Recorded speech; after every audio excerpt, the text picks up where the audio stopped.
And Andrew, speaking of fear, one could argue that Islam these days, certainly in the last 20 years with the war on terror, they've also been the most vilified.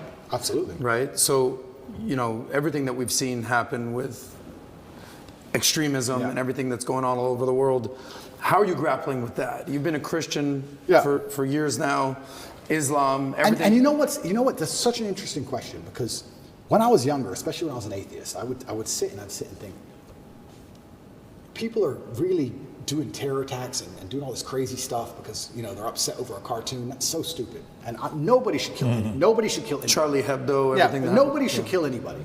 Nobody should kill anybody. I'll make that very clear.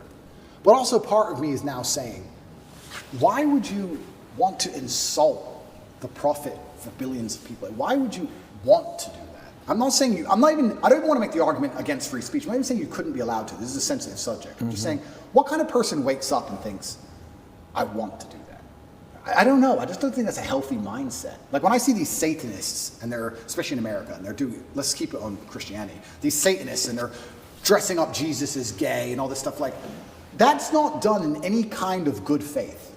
There's no good reason to do that. That's done with genuinely malicious intention. And what kind of people want to do that? And then the answer by extension is, I thought America was a Christian country. So how can you have a Christian country where the prophets of the religion are mocked to the highest possible levels within the confines of the country, and it's promoted? Is that a Christian country? Doesn't seem like a Christian country to me. I don't think the same thing would happen with Islam in Saudi Arabia. I can't imagine that happening. So how can you say we're a Christian country, but everyone's mocking our God on the streets? Ha ha ha. It's on Netflix. Ha ha ha. That's not a Christian country to me. So if you're not a Christian country, then where's the religion? The religion's supposed to enforce certain boundaries. You're supposed to at least show it respect, you know? And it's also kind of interesting because in Christian countries, there's more respect for Islam than there is for Christianity. In a Christian country, name one. They still don't do it with the Islamic Prophet. Why do you think that is? It's too much smoke. It's just not worth the heat. Because people believe. And I'm not advocating for violence on any level. I'm saying that even these degenerates who are trying to destroy people's belief in God, like we've discussed earlier, because they don't want you to have any baseline morality. If you believe in God, there are commandments, yes and no. That baseline morality prevents you being an absolute slave. So they're trying to destroy it. But even those degenerates who are trying to mock and disgrace God, understand there's a point where it just backfires and, ooh, this is smoke. And they don't want the smoke. And shouldn't God be feared? I'm scared of God. It's the only thing I fear. I fear God. They can put me in jail.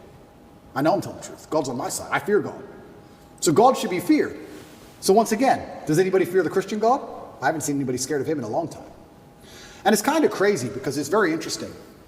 The mass migration and all these things are leftist policies, but then also Islam is the most right-wing religion on earth. It's kind of very interesting.